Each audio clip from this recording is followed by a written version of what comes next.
Trilalilala baba, trilalilala nyonya, untuk lapisan si bunga ramping.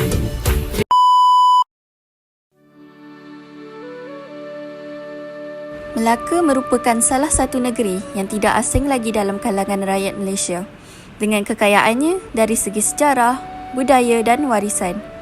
Melaka turut diiktiraf sebagai tapak warisan dunia oleh Jawatankuasa Warisan Dunia.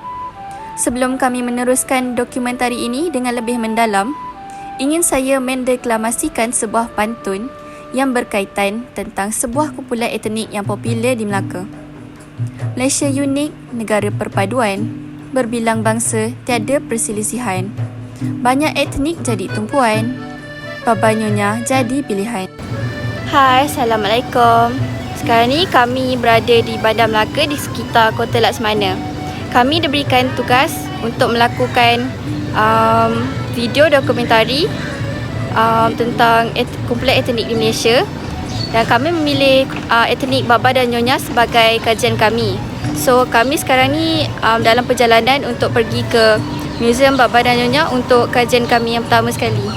Sejak 600 tahun yang lalu, negeri Melaka satu-satunya negeri yang merupakan kolonis terbesar masyarakat unik ini bertapak. Kumpulan kaum minoriti ini menggelarkan diri mereka sebagai Baba dan Nyonya atau peranakan kerana mereka memiliki dua budaya warisan iaitu warisan tradisi Cina pada masa yang sama mengamalkan ciri-ciri budaya masyarakat Melayu.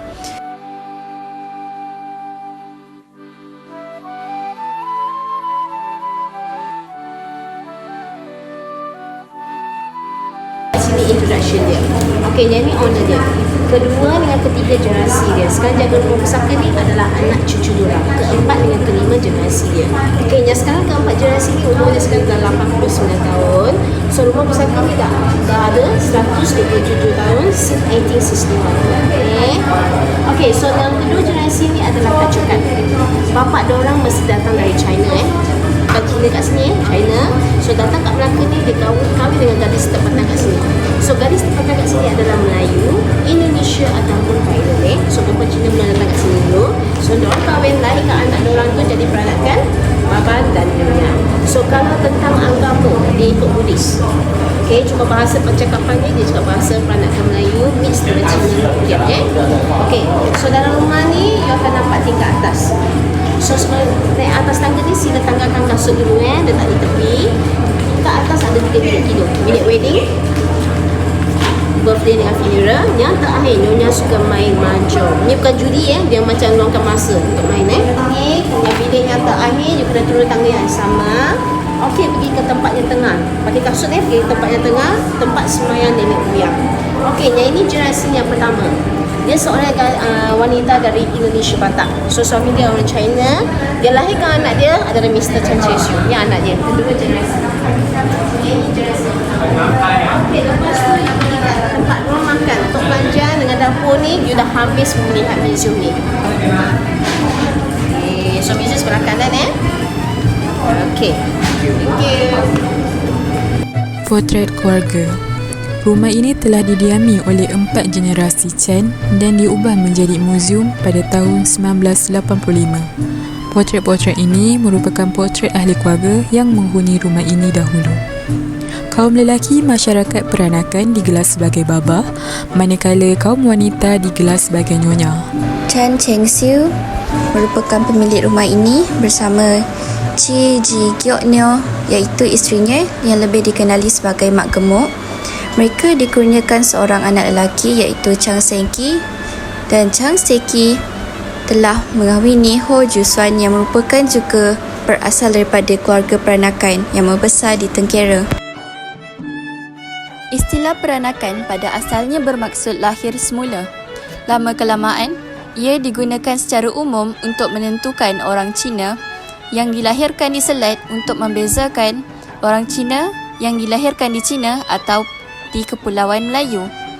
Maksud asal untuk peranakan berasal dari kata Melayu dan Indonesia yang bermaksud anak, merujuk kepada keturunan tempatan yang lahir. Kepulauan Melayu pada ketika itu terdiri daripada Brunei, Singapura, Malaysia, Indonesia dan Filipina. Kebanyakan orang peranakan atau baba nyonya terdiri daripada bangsa campuran. Campuran yang paling biasa ialah Cina dengan Melayu ataupun Cina dengan Indonesia. Terdapat beberapa jenis peranakan lain selain majoriti peranakan Cina walaupun di Malaysia. Sebagai contoh, peranakan Arab, peranakan Belanda dan peranakan India.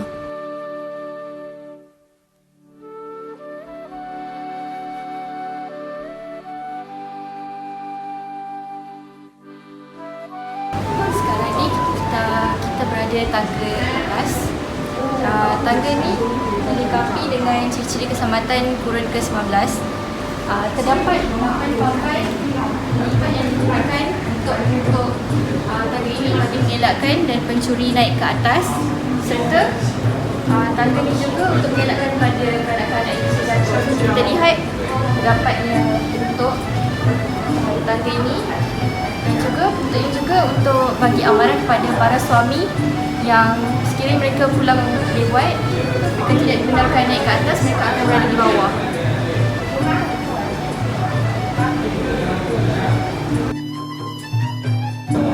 Bilik ini merupakan bilik tidur anak Chin dan juga Jeonyo, dan kemudian digunakan oleh Singking dan juga Joseon.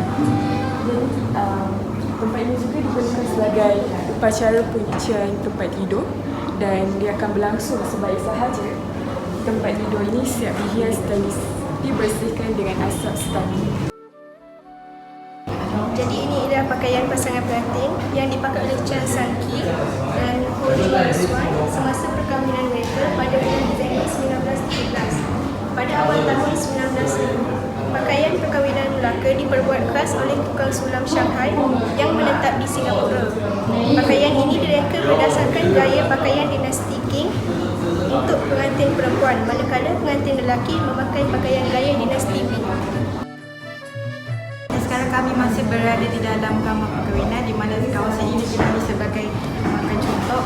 Makan contoh merupakan upacara makan bersama antara suami dan isteri selepas perkahwinan berlangsung, dan ketika ini pasangan pengantin akan memainkan dan menurut kepercayaan mereka, sesiapa yang berjaya memijak kaki pasangannya maka dia akan lebih berkuasa, dan mengikut kepercayaan dalam baba dan nyonya akan ada lilin yang dihidupkan, dan sekiranya lilin itu mati terlebih dahulu merupakan jangka hayat perkahwinan itu berlangsung, dan sekiranya lilin itu lilin bermotifkan naga yang terpadam dahulu, maka si suami ini dikira akan meninggal dunia dahulu dan sebaliknya. Mari kita bergerak ke pameran sambutan hari jadi dan upacara pengebumian.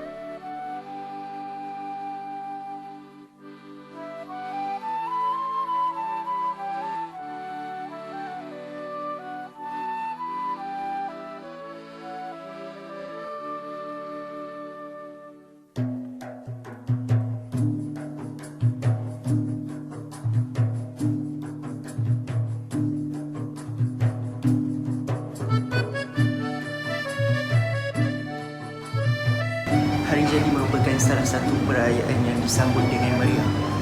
Jubah ini dihadiahkan kepada Cik Kim Gyeonyo yang dikenali sebagai Mak Gemuk apabila dia menyambut hari jadi yang ke-71. Pada hari tersebut, beliau telah memakai jubah ini dan telah menghadiahkan angpau kepada semua anak cucu dan saudara yang telah datang menawar. Warna biru adalah sinonim dengan upacara kematian orang-orang peranakan. Sehinggakan kuih muih yang dihidangkan juga disediakan khas dengan warna biru dan warna putih. Apabila cuci meninggal dunia pada tahun 1919, semua gambar pemujaan telah ditutup dengan kertas berwarna merah untuk melambangkan terdapatnya upacara kematian yang sedang berlangsung dan juga tempoh berkabung keluarga tersebut. Upacara kematian orang-orang peranakan selalunya berlangsung dalam jangka hari yang berangka ganjil seperti 5, 7 hingga 31 hari. Baju berwarna biru ini merupakan contoh apabila terdapatnya upacara kematian bagi orang peranakan. Sekarang ini kita nampak meja ni merupakan meja hiburan untuk nyonya. Ini merupakan dua permainan yang mereka mainkan sewaktu mereka bosan ataupun untuk mengisi masa lapang. Permainan yang pertama ialah mahjong, yang permainan kedua ialah cherki. Permainan mahjong dimainkan oleh 4 orang dan permainan ceki dia berfungsi sama saja seperti mahjong tetapi mengambil masa yang lebih singkat untuk dimainkan. Dan Nyonya Ju Suan gemar bermain mahjong dan ia merupakan aktiviti kegemaran beliau masa waktu lapang. Sekarang kita dapat lihat terdapat 2 jenis pemakaian iaitu baju Nyonya dan baju bibi. Saya akan terangkan dulu tentang baju Nyonya. Baju Nyonya ini digemari oleh anak-anak gadis iaitu baju kebaya yang diperbuat daripada kain kasar rubiah dan dipadankan dengan kain sarung. Dan kemudian terdapatnya kerosan rantai.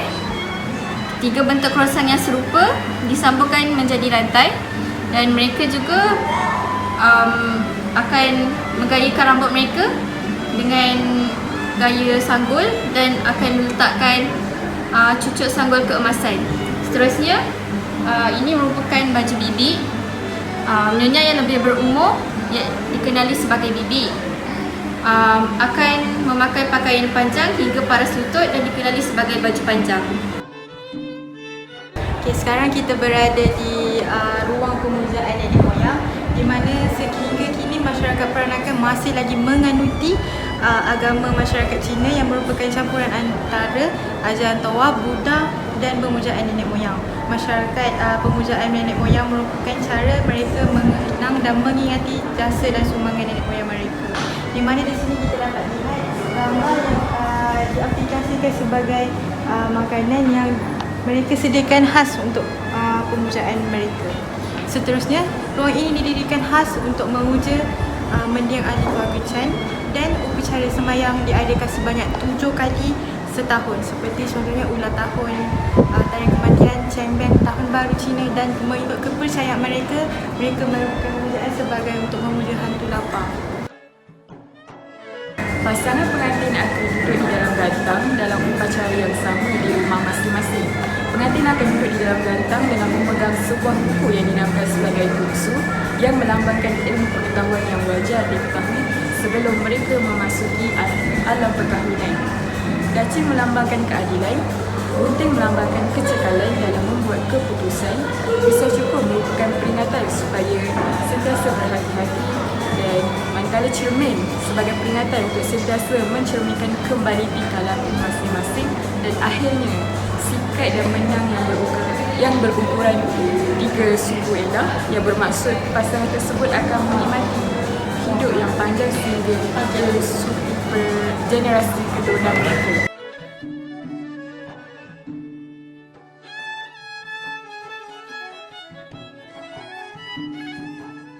Di ruang makan ini terdapat sebuah meja yang dikenali sebagai tok panjang. Tok panjang merupakan kombinasi perkataan Hokkien di mana tok bermaksud meja manakala panjang ialah perkataan Melayu. Kehadiran 8 orang anak bererti keluarga Chan memerlukan sebuah meja yang panjang untuk menampung semua ahli keluarga sekaligus. Ahli keluarga yang lebih tua lebih gemar memakai tangan untuk makan, manakala golongan muda lebih gemar memakai sudu dan garfu akibat daripada pengaruh Inggeris. Masa makan malam biasanya ditetapkan pada 7 petang. Seorang nyonya seharusnya pandai menumbuk, cantik dikatakan bakal mak mertua dapat menilai sifat-sifat menantunya melalui teknik menumbuk. Lesung digunakan untuk menumbuk segala rempah yang diperlukan dan lesung juga terdapat dalam budaya Asia yang lain seperti India, Melayu dan Cina. Nadi sebuah rumah peranakan terletaknya di dapur. Untuk keluarga ini, mereka mempunyai 2 orang tukang masak iaitu Chongpo. Seorang merupakan pembantu untuk membeli bahan-bahan dapur dan juga ditugaskan untuk menumbuk dan mengisar segala bahan dan rempah yang diperlukan oleh tukang masak dan persiapan untuk menghidangkan masakan kepada tuan rumah dan ahli-ahli keluarga yang lain. Segala yang berlaku di dapur akan dipantau oleh puan besar rumah ini. Tanglong yang terdapat di sebelah kiri dan di sebelah kanan asalnya digantung di luar rumah. Ia berfungsi sebagai alamat dan juga sebagai iklan perniagaan mereka. Pada tanglong kiri tertulis dengan nama perniagaan mereka iaitu Sui Hin. manakala pada tanggung sebelah kanan tertulisnya nama keluarga Chan. Sebelum penggunaan tenaga elektrik, tanggung ini dinyalakan dengan lilin. Rumah ini berukuran 160 kaki panjang dan 55 kaki lebar. Tiada sebarang jendela yang terdapat di kedua-dua belah rumah ini. Terdapat 4 ruang udara yang direka khas untuk tujuan pengudaraan dan pencahayaan. Hai, Assalamualaikum. Hari ini hari kedua kami di Melaka dan kami akan ke lokasi yang seterusnya, iaitu ke kedai makan yang mempunyai makanan berunsur Baba dan Nyonya. Masyarakat Baba dan Nyonya sememangnya terkenal di Melaka. Masyarakat ini juga terkenal dengan makanan tradisinya turun-temurun dari nenek moyang mereka.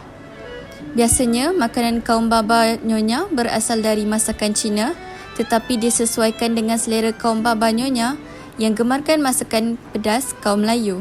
Kami temui pelbagai makanan tradisional Baba dan Nyonya di sekitar Jonker Street, Melaka. Antaranya kuih muih Baba Nyonya, manis-manisan serta menu utama mereka. Kami berjaya menemukan kuih muih Baba Nyonya di Peranakan Place, iaitu seperti rempah udang, pulut tekan dan kuih koci. Dalam pada masa yang sama, kami juga berpeluang untuk merasakan masakan dari kedai masakan Baba Nyonya yang popular di Melaka, iaitu Jonker 88. Antara menu yang tertera di kedai ialah manis-manisan seperti cendol serta menu utama berunsurkan laksa. Hai, kami dah jumpa makanan tradisional Baba dan Nyonya.